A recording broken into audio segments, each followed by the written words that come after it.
O apresentador do UOL News, Diego Sarza, foi abordado por policiais militares em um bairro de classe média de São Paulo por apresentar características físicas semelhantes às de um foragido. As aspas. Negro, cabelo cortado e mais forte. Foi só isso. É o racismo nosso de cada dia no Brasil, né? Depois dizem que não existe. Vamos falar sobre isso com a nossa Daiane Oliveira.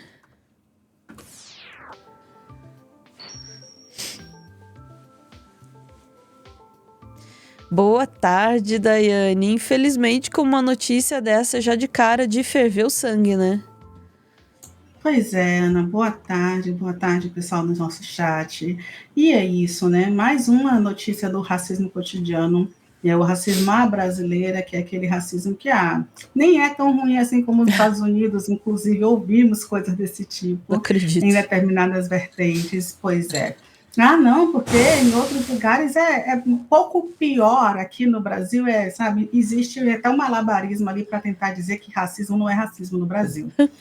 E dessa vez foi contra o Diego Sarza, que é uma das figuras super conhecidas. Sarza tem uma passagem aí por grandes portais de notícia nacionalmente, né? Já foi do G1, já foi da CNN, está no UOL, também já esteve na TV aberta, se não me engano, foi a Band. Então, Sarza não é uma figura desconhecida, né, no cenário ali da comunicação.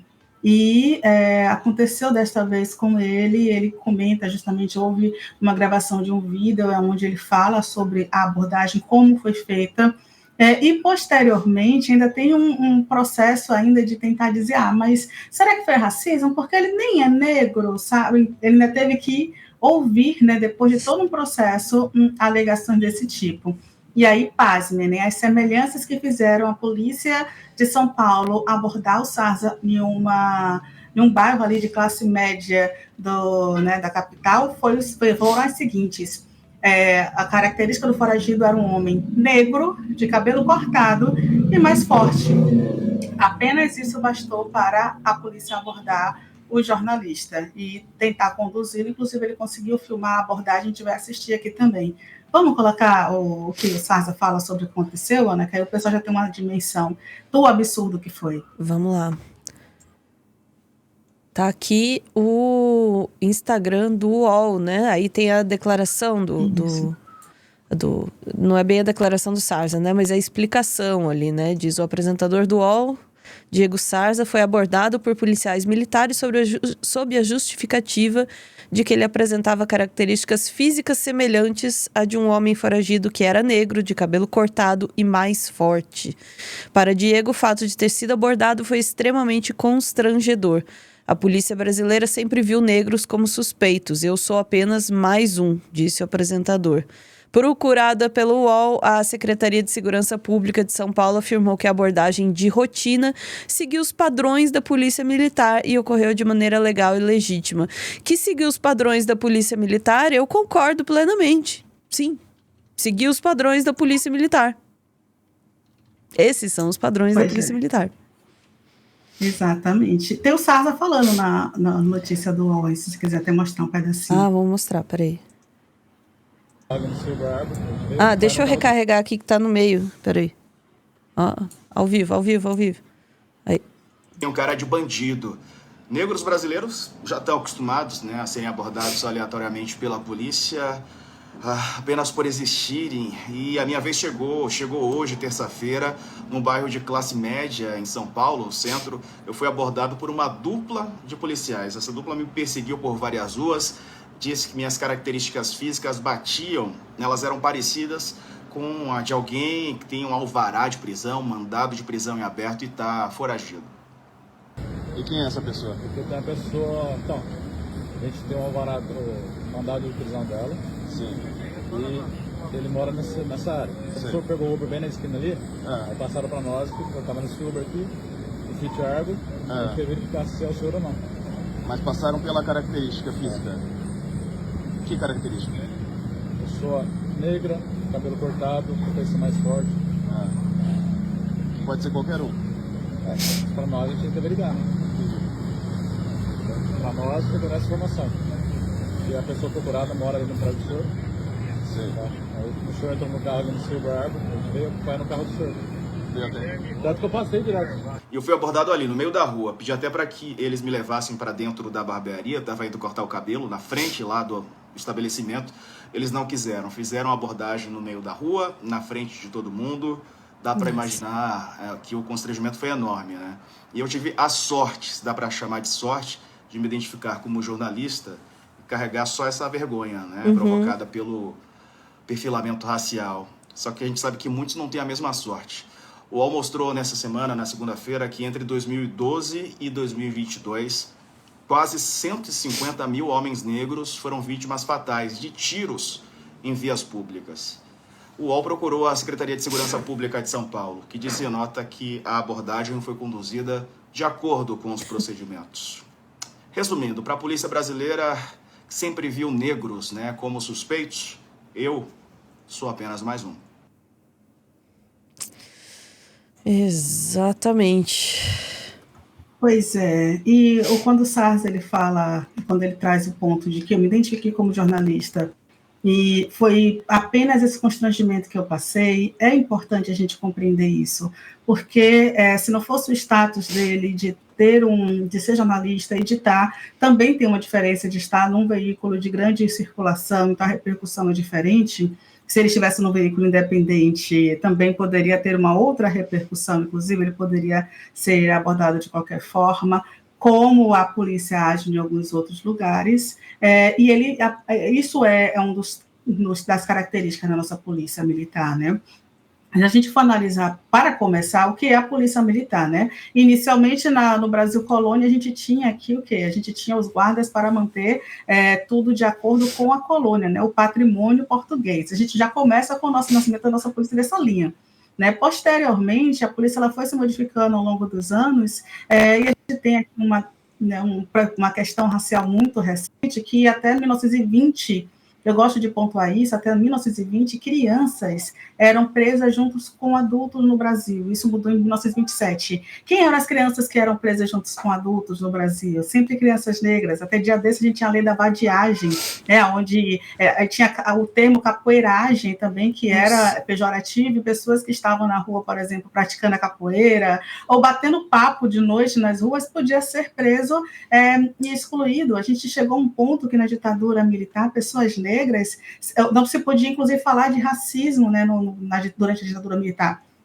Ali pelo período de 68, não se falava mais, existe um acirramento muito sério sobre isso. Se você for olhar, por exemplo, quem lutou contra a ditadura no Brasil, você vai ver milhares de fotos, centenas, milhares de fotos de universitários brancos sempre, né, como pessoas negras não existissem, nem tivessem sofrido racismo, nem tivessem ido de contra a ditadura militar. Existe também isso, né? Geralmente, quando se lembra de uma pessoa negra, é o Gilberto Gil.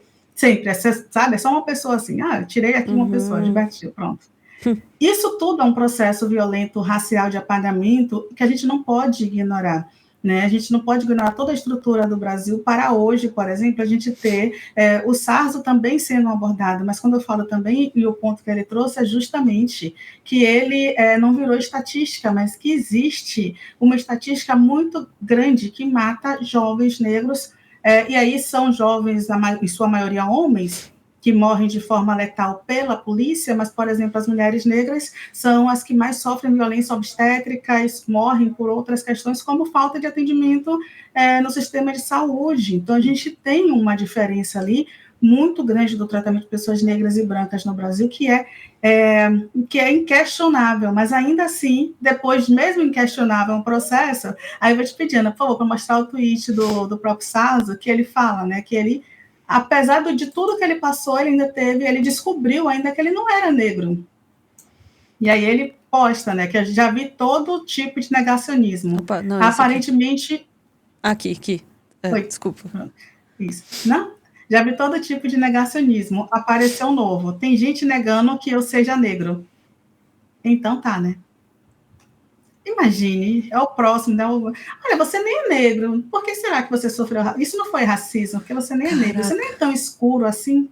Imagine, depois de sofrer uma violência, você ainda passar por uma outra, que é uma declaração da sua identidade racial, porque o Brasil ainda tem disso, né? Para negar o racismo, ele ainda questiona, ainda tem um processo de colorismo e questiona o tom de pele da pessoa que sofreu essa violência racial e que majoritariamente é uma violência sofrida contra pessoas negras por N questões. Uma delas, porque a gente ainda segue, né, padrões eugenistas da nossa polícia militar. E até quem já passou aí pela faculdade de Direito, a gente lembra do Nina Rodrigues e do Lombroso, né, que ainda é estudado na faculdade de Direito, que são eugenistas que falavam sobre a relação da mestiçagem e dos crimes. E até hoje, a nossa polícia militar ainda segue tais padrões. E volta e meia tem alguém que diz, né, a gente ainda pega um vídeo de um tenente, de um coronel, falando, não, mas é porque negro, a gente tem que abordar dessa forma, como a gente já viu acontecer. Mas é um padrão normal, como eles falam, né, uma abordagem normal, como se defendeu a polícia de São Paulo. Difícil, né, Ana? Difícil, né? Essa coisa de questionarem, dizer, mas ele nem é negro. Cara, isso é terrível, né? Já não basta o que a pessoa vive. Ele ainda tem que ter a própria experiência também negada. Além da identidade, dizendo, não, mas isso que você passou não existiu, não aconteceu. É uma violência em cima de outra, sabe?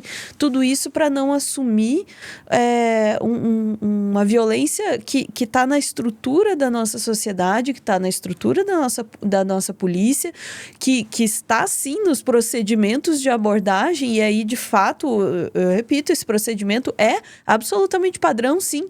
Porque esse é o padrão da polícia, um padrão racista, um padrão machista, um padrão truculento, um padrão de violência. Este é o padrão.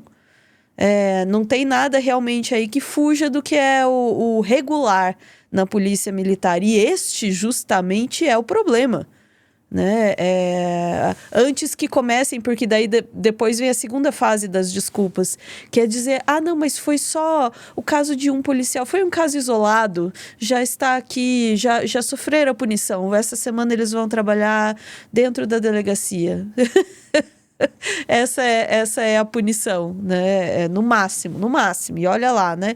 Quando tem alguma punição. Agora, pra galera que fala aí que não, isso não existe, sabe? Pelo amor de Deus, quantas vezes você, branco aí, quantas vezes me pararam na rua porque me confundiram com alguém que estavam procurando? Quantas vezes eu fui abordada na rua? Quantas vezes eu fui abordada para raio-x no aeroporto? Agora pergunta para as pessoas negras que você conhece. Se é que você conhece, né? Pergunta, né? Quantas vezes eles vão parar na revista aleatória do aeroporto? Quantas vezes são parados em blitz aleatórias na rua? Né? Foi sem querer, não foi por nada, não. Estou apenas fazendo o meu trabalho. E essa violência fina, né? Todo dia. E aí os caras vêm dizer que não tem. Não tem racismo. Não tem. Quem diz que não tem é porque não vive isso. Considera essa possibilidade? Né? Eu acho que eles nem consideram, Ana. E eu gostaria só de lembrar uma coisa. Há poucos dias, aqui na Bahia, a gente teve um caso que durou 13 anos o julgamento, que foi a júri popular, que foi o seguinte, foi a morte de uma criança de 10 anos, o menino Joel, no Nordeste de Amaralina, que é um complexo aqui muito grande de comunidades. A polícia estava fazendo o seu processo ali de excursão, o menino estava dentro de casa, ele levantou no momento, aparentemente ele estava próximo da janela, o policial atirou, atravessou a janela e a criança de 10 anos foi assassinada dentro de casa. Meu Senhor. Né? E a gente teve, a gente teve um processo aí de julgamento que demorou 13 anos para acontecer o julgamento. O responsável pelos disparos, ele foi indiciado, teve o regime fechado, mas apenas ele. Toda a corporação, por exemplo, seguiu tranquilamente, eu falo tranquilamente porque até o tenente, inclusive, foi absolvido pelo júri popular. Porque ainda tem um processo, né? Quando acontece um caso desse, se pinça uma pessoa, isso quando existe uma conclusão, que existe um julgamento, que existe uma punição, e aí essa pessoa ela é a única a ser condenada depois de 13, 15, 20 anos, e outras pessoas não, sabe? Então, a gente precisa compreender que a instituição militar é uma corporação, e ela tem toda uma camada, e a última pessoa dessa corporação é o governador. Nesse caso do menino Joel, nós tínhamos aqui na Bahia um governador do PT, que foi o Jacques Wagner, que deveria ter sido responsabilizado também, e não foi. E aqui, nesse caso, por exemplo, de São Paulo, e em vários outros casos, a gente tem como a letalidade muito alta em São Paulo, e a gente tem o Tarcísio de Freitas à frente. né? A gente vai falar mais sobre violência em outro momento, a policial, inclusive falando das câmeras nas roupas, mas a gente ouve muito o Tarcísio falar que câmera em fardamento de polícia é desconfiar da polícia, sabe? Que a polícia está ali para fazer seu papel, que não tem problema, inclusive a letalidade ter crescido de forma imensa em São Paulo durante a sua gestão, mas cresceu por quê? Sabe? E aí entender, inclusive, que a maioria das pessoas mortas são negras, e que se não se faz nada nesses altos escalões, sabe? Então não é só o soldado, não é só quem está na rua, até porque muitas vezes a gente fala daquela lógica ali de capitão do mato, entre aspas, né, que é um negro, muitas vezes, cometendo processo contra outro negro, porque é isso que a Constituição ensina, né? É esse padrão que precisa ser seguido. E a gente precisa, sim, combater contra isso. Nesse caso, a gente, né, solidariza com o Salles, ele está bem, e que bom que ele esteja bem, esteja lutando, que traga visibilidade para esse caso, mas é preciso a gente lembrar que muitas outras pessoas não voltam para suas casas vivas. Diante disso, chat, a gente volta em instantes. Mas pensa aí antes de dizer que não existe racismo, tá? Pensa. Vamos lá.